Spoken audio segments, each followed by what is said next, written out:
Байтаг богдын тулдааны үндсэн шалтгаан. Байтаг богд нь Монгол улсын Ховд аймгийн Булган сумын нутагт оршдог бол оргил нь 3400 м өндөр бүдүүн яргаад нарийн хужирт зэрэг гол их авч урсдаг шинсэн зураа төгөлтэй. Монгол орны баруун урдгил дээр оршихын ууланд 1947 оноос 1948 онд хил зөрчигчтэй хийсэн томоохон тулаан болсныг Төв хүчлэгт Байтаг богдын тулдаан хэмээн тэмдэглэдэг бөгөөд уг тулдаан болсон газар дурсгалын хөшөө усгажээ.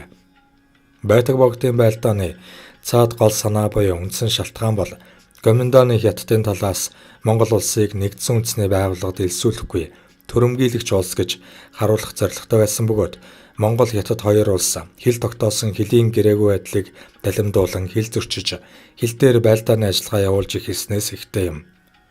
Гоминдооны хятадууд энэхүү байлдааны ажиллагаанд Испани дээрэмчдийг өөрийн талдаа оруулан үйл ажиллагаанд ашиглаж Монгол улсын хилд халдаж байжээ.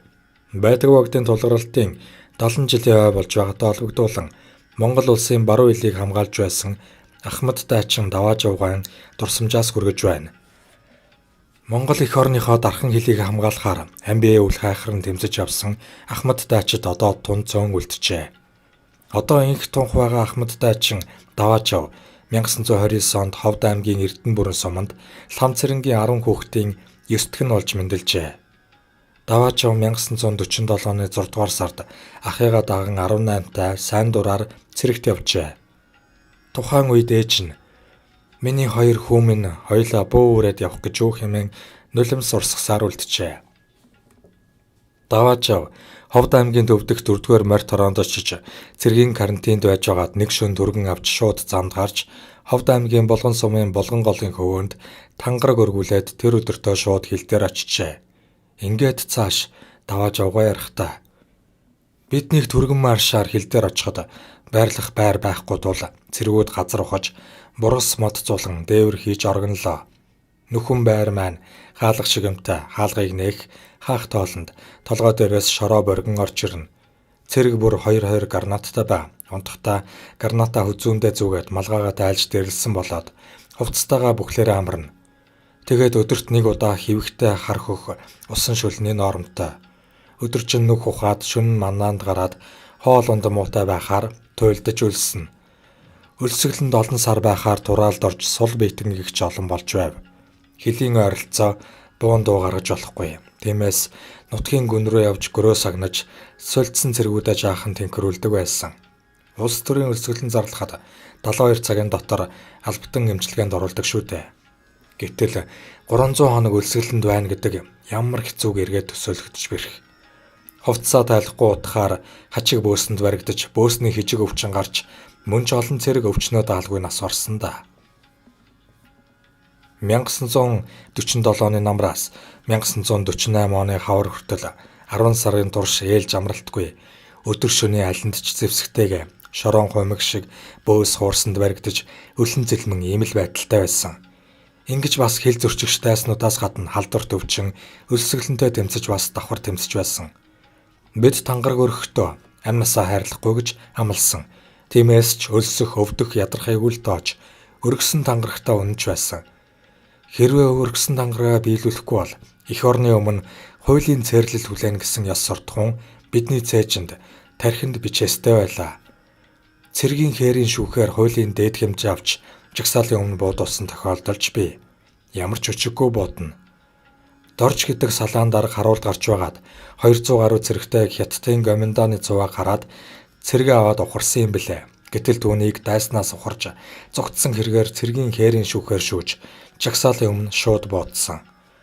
Испани дээрэмчид байн орж ирж нутгийн малчтын мал хөрөнгийг дээрэмтгийг оролтно.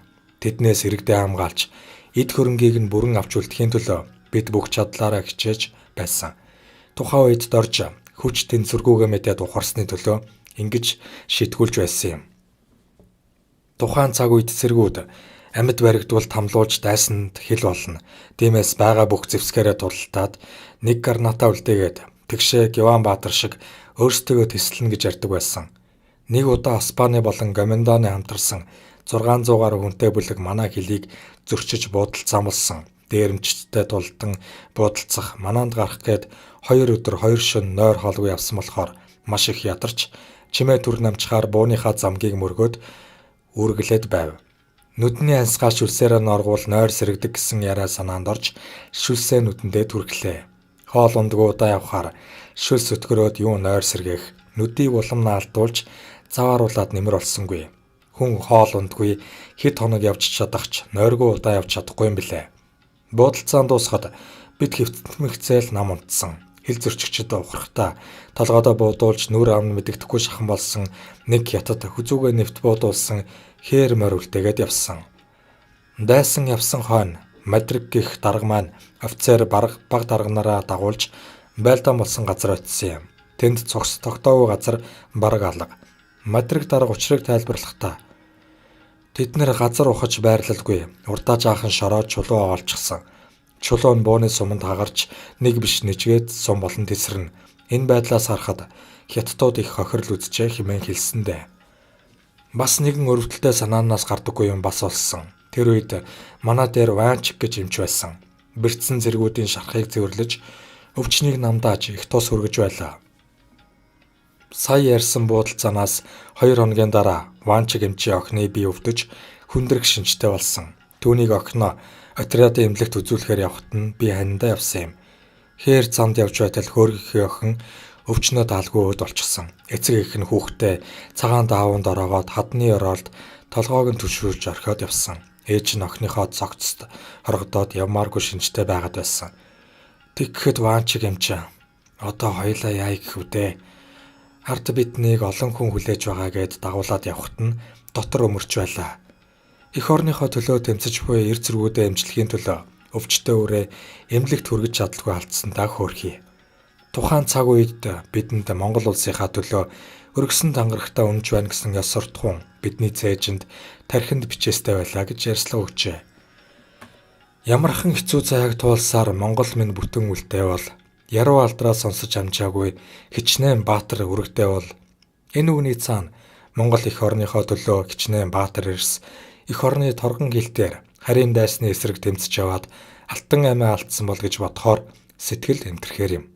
Тухайн цаг үед цэргийн нууц гээд өргөдсөн олон цэрэг ирсийн нэрс дарагдсан байдаг.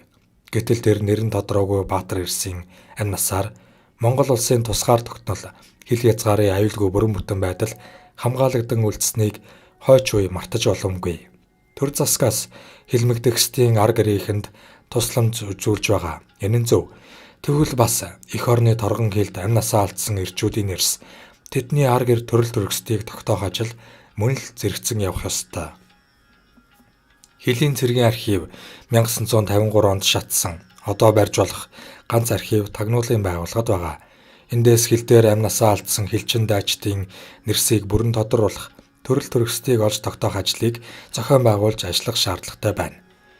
Тэр бүхэл 1962 онд хил тогтоох үед 1947 оны 6 дугаар сарын 5-ны байлдаанд амь өргөцсөн Жамаабал хаан салаан даргатай 8 дайчны шарил хятадын талд одоо хүртэл байгаа юм байна. Баруун хилийн байлдаанд Монгол ардын хувьсгалт цэрэг, хязгаарын цэрэг, тагнуул, орон нутгийн иргэд, хилийн цэрэгт туслах бүлэг гээд нийт 25 мянган орчим хүн оролцсноос одоо 50-аад хүн амьд сэрүүн байгааж. Энэ байлдаанд эрэлхийг зоригтой байлдсан хүмүүсийн овгнэр нь тодорхой байдагч бас эрэлхийг зоригтой байлдж байгаад амь өргөцсөн нэр нь тодорхойгүй хүмүүс ч байгааж.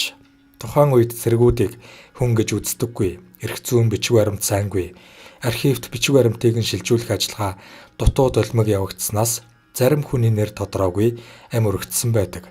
Баруун хилд 1934-өөс 1952 онд 62 удаа байлдааны ажиллагаа Баян-Улгийн аймгийн Даянгийн заставаас авахуулаад Өмнөгов аймгийн 3 тэс сумын нутаг хүртэлх баруун хойноос зүүн урагш сунаж тогтсон 1200 гаруй км фронтын өргөн нь Өнөөгийн улсын хилийн шугамаас Ховд аймгийн Зэрэг сумын нутаг Зэргийн гол хүртэлх 250 км газар нутгийг хамарсан гэж байгаа нь ямар том хэмжээний байлдааны ажиллагаа болсныг илтгэж байгаа юм.